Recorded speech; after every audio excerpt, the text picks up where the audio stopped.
Hello hello hello hello hello everybody, I am Amin Al Rashid और आज हम लोग पढ़ना चाह रहे हैं ABC।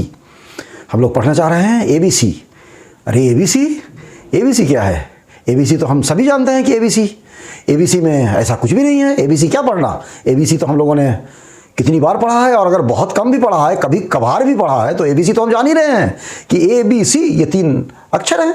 हम लोगों ने तो A से लेकर Z तक पढ़ा है, 26 लेटर्स पढ़ा है, 26 रोमन लेटर्स पढ़ा है जो अंग्रेजी भाषा में हम लोग पढ़ते हैं। तो फिर ABC का क्या पढ़ना है? अगर कभी कभार भी हमने ABC पढ़ा है तो भी हम ABC जानते हैं, ABC जानते हैं, D जानते हैं, S जानते हैं, X जानते हैं, Y Z जानते हैं। और ABC ये तो कोई चीज़ ही नहीं है। ABC तो हमारे बाएं हाथ का खेल है। ABC हमारे बाएं हाथ का खेल है। तो फिर ABC को क्या पढ़ना? ABC को पढ़ना इसलिए है कि बच्चे ये नहीं समझे कि ABC का मतलब अमिताभ बच्चन कॉरपोरेशन होता है। हम जो ABC पढ़ने जा रहे हैं इसका मतलब ABC अमिताभ बच्चन कॉरपोरेशन नहीं होता है, या कोई भी कॉरपोरेशन नहीं होता है, या और कुछ नहीं होता है। ये सिंपली ABC है। और ये बाएं हाथ का खेल तो ज़रूर है हमारे लिए, लेकिन उस बाएं हाथ को हम कैसे खेलेंगे ये भी हम सीखेंगे। तो इसमें हम लोग देखने जा रहे हैं कि ABC है आखिर क्या। इसका मतलब होता है किसी चीज़ का बुनियादी ज्ञान। किसी चीज़ का बुनियादी ज्ञान मतलब ABC, इसको हम लोग कहते हैं किसी भी चीज़ का बुनियादी ज्ञान। अब इसको अगर हम लोग सेंटेंस में इस्तेमाल करें तो कैसे करेंगे सेंटेंस में इस्तेमाल? आई और इस ABC का प्लूरल जो होता है, इसका प्लूरल फॉर्म क्या होता है? इसको अंग्रेजी में ABCs भी लिखते हैं। S लगा दिया तो ये प्लूरल हो गया।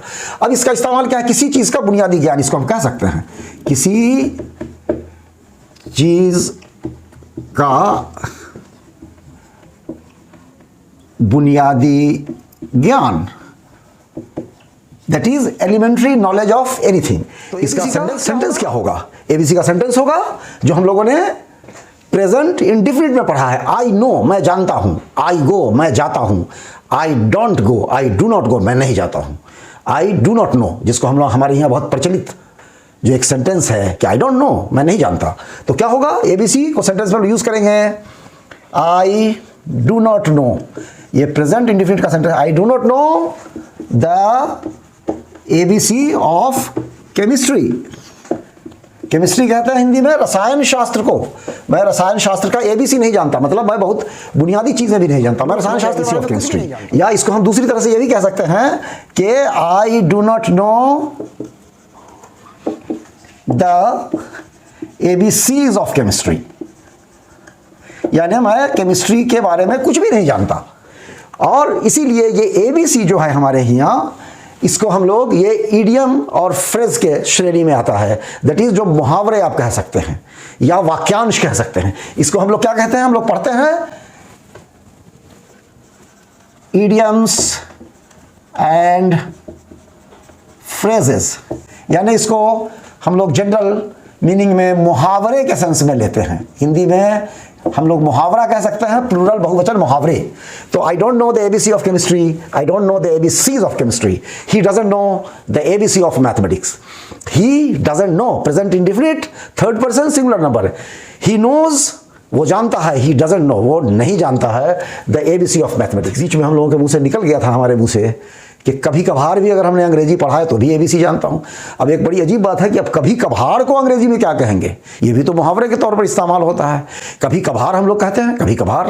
कभी कभी हिंदी वाले उसको कभी काल भी कहते हैं, और कभी कभी हिंदी वाले उसको कभी कदाल भी कहते हैं हिंदी स्पीकिंग एरिया में। और हमारे डिस्कशन में आया था कि ABC का जानना तो बाएं हाथ का खेल है। तो ये बाएं हाथ का खेल क्या होगा? अंग्रेजी में बाएं हाथ का खेल क्या कहेंगे? प्ले ऑफ लेफ्ट हैंड और गेम ऑफ लेफ्ट हैंड।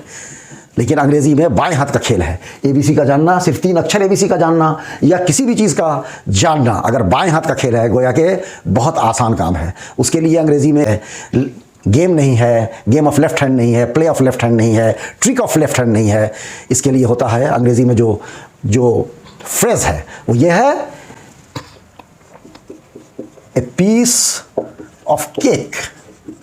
यानी इसके अगर शब्दार्थ पर हम जाएंगे, शब्दों के मानी पर, तो इस क्लॉज का मानी होगा a piece of cake, cake का एक टुकड़ा। लेकिन इसका एक्चुअल मानी होता है कोई चीज़ बहुत आसान होना, यानी बाएं हाथ का खेल, यानी बहुत किसी चीज़ का बहुत आसान होना।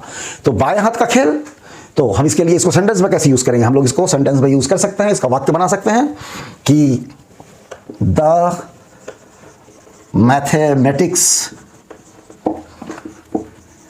Test was a piece of cake. Mathematics का जो टेस्ट था, जो परीक्षा थी मैथमेटिक्स का, जो मैथमेटिक्स की परीक्षा थी, जो मैथमेटिक्स का टेस्ट था, was a piece of cake, वो बाएं हाथ का खेल था। और कभी कभार भी मैंने पढ़ा होगा तो एबीसी जानूंगा। कभी कभार या कभी काल या कभी कदाल, इसको अंग्रेजी में कहते हैं once in a blue moon. Once in a मतलब होगा कभी कभार। अब ये कहा जा सकता है कि मैं कभी कभार सिनेमा देखता हूं, I go to the cinema hall once in a blue moon. या इसको हम लोग और थोड़ी सी अच्छी अंग्रेजी या थोड़ा अच्छा इसका सेंटेंस अगर बनाना चाहें तो हम लोग ये भी सेंटेंस बना सकते हैं कि when I was a student I used to read a novel once in a blue moon. जब मैं स्टूडेंट था तो मैं कोई नॉवेल कभी कभार पढ़ता था। जब मैं स्टूडेंट था तो मैं कोई नॉवेल कभी कभार पढ़ लिया करता था, कभी काल पढ़ लिया करता था। मतलब मैं नॉवेल बहुत रेगुलर नहीं पढ़ता था, तो कभी कभार मैं नॉवेल पढ़ लिया करता था। तो ये दोस्तों बाएं हाथ का खेल, once in a blue moon और एबीसी आपको क्लियर हो गया। और मैं समझता हूँ कि स्टूडेंट्स एंड व्यूअर्स को ये तीनों चीज़ें, ये तीनों मुहावरे क्लियर हो गए होंगे। किसी चीज़ का बुनियादी ज्ञान, एबीसी, बाएं हाथ का खेल और कभी कभार। शुक्रिया। ये वीडियो आपको कैसा लगा आप अपने कमेंट बॉक्स में ज़रूर लिखें, और अगर इसमें कोई कमी या कोई खामी रह गई हो तो उसे भी आप लिखें। अगर इस वीडियो को देख करके आपको पूरी बात समझ में आई हो और ये वीडियो अच्छा लगा हो तो कमेंट बॉक्स में वो भी कमेंट करें। थैंक यू वेरी मच, बहुत बहुत शुक्रिया, धन्यवाद, जय हिंद।